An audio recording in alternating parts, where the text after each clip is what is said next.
What a clunker. Look at it, it won't even snap in. It's snapped in. Stock, this thing has more horsepower than your C63. I still walkie though. What are you, rusty? Yeah. It's been a while. So since we last posted, I have not touched this car because between starting with a new company and my primary job, and also Evan and I have been working on launching our own detailing chemical line with all the testing, the back and forth, getting the chemical right the way we wanted. You guys know Evan comes from many years of detailing experience. We thought, why not launch our own chemical line? It's been a long process to finally get it right, and we just launched it last week. Here, let me show you guys real quick. So we started out with some staple items. We're gonna grow from here, but we have our crystalline, which is a glass cleaner. It smells great. Do not try to drink it. It works great. It's a tint safe glass cleaner. We have our rapid waterless wash for on the road if you're going to those car shows. It's great. We've done some videos on that. If you follow our Instagram, you'll see some videos using that. We have our cabin, which is a quick detailer for your interior. It also has a hydrophobic film that blocks water and UV light, and it leaves behind a matte finish. It's not doesn't have shine to it. It gives it brings back the luster, the original luster of the interior. Next is our barrier. It's an SiO2 ceramic spray wax. This stuff is great. We've used it on both cars, all the cars really.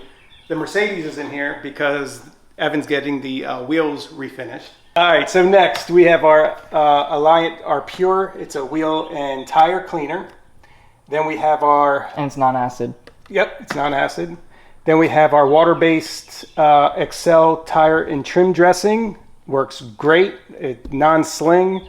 It has a really nice shine. If you want more shine, just let it dry and put a second coat. This is the shine here. There's more light over here. That's with one coat. Looks good. And then, sorry, these two bottles are, they're warm because we've been using them. Then we have our lather, which is our ultra wash high foam. I mean, if you want thick suds, this stuff is perfect. Can't forget about those labels too. Those labels look absolutely incredible. So we have the Alliant name here, and then this A is basically the A of the Alliant letter. So if you guys are interested in finding out more and supporting our small family-owned business, check out AlliantAutoCare.com. I'll put a link down in the description below. You can check them all out. There's more about each product line in there.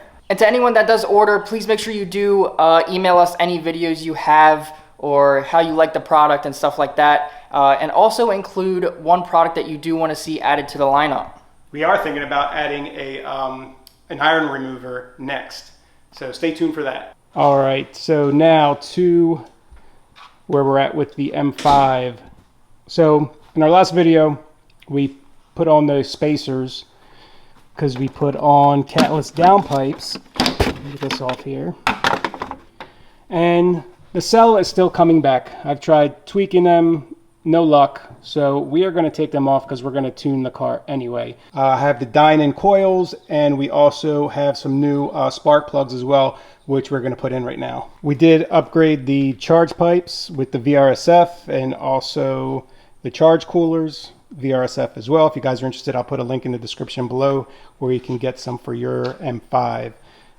The intakes, the Project Gamma intakes, I actually bought them with the car already on there. And the downpipes are also VRSF. So that's where we're at. Now the process of replacing them is, it's not that bad, but the biggest pain is just removing all this to get to the spark plugs and the coils, which is the hardest part, but the actual removal is not that hard at all. And I'm gonna take those spacers off too, because like I said, we're gonna tune it. And like I mentioned, for the coils, I went with the Dinan coils, which are right there. That's what they look like. I like the blue. They have different colors. I believe they have red as well. And the spark plugs, I went with the NGK right here. We're gonna need that.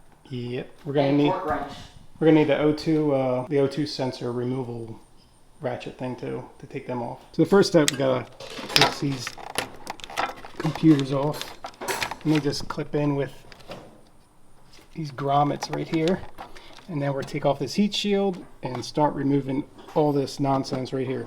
Okay, so with the driver's side, I pulled the computer back The other side may need to come out.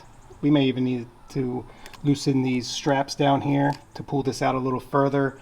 Move the reservoir here, the intake, and it's just using bungee cords to hold them all back. And we got to remove this bracket here. As you can see, there's Torx. I don't know if you can see that down in there, there, and there. There's 3 of them that hold this bracket into place. So we can remove the heat shield. Actually, we don't need to remove the heat shield to take the, we don't need to take these O2 sensors out. The spacer is on this side, so we can just get to there to get that out. And then the coils are down in here. Here's one. The other ones are in the bottom of this, on the computer, you can't really see them. I stand corrected. This screw here, this Torx screw, that's to the PCV, I forgot. That's how long it's been since I touched the car. It's only 2 screws that hold this into place. That's loose, we're just working on that side there.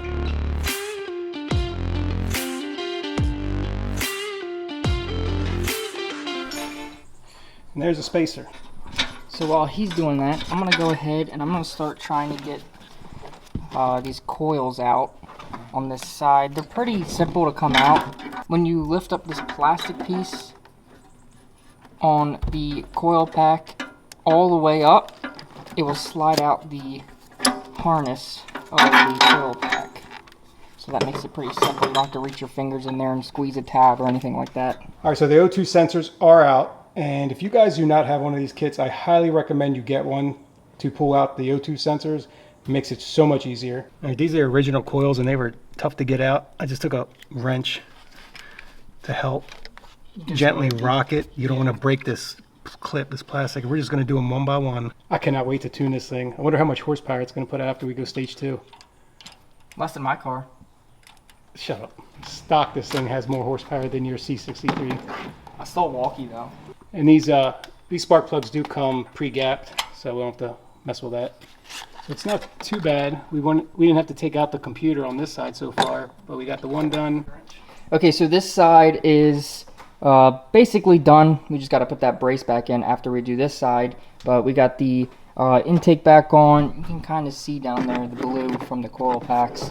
I think it's a nice little touch. What do you think? I like them. It's kind of hard to see, but this side's gonna be a little bit more tricky. It's a little tighter. yeah, there's a lot more wiring and stuff on this side.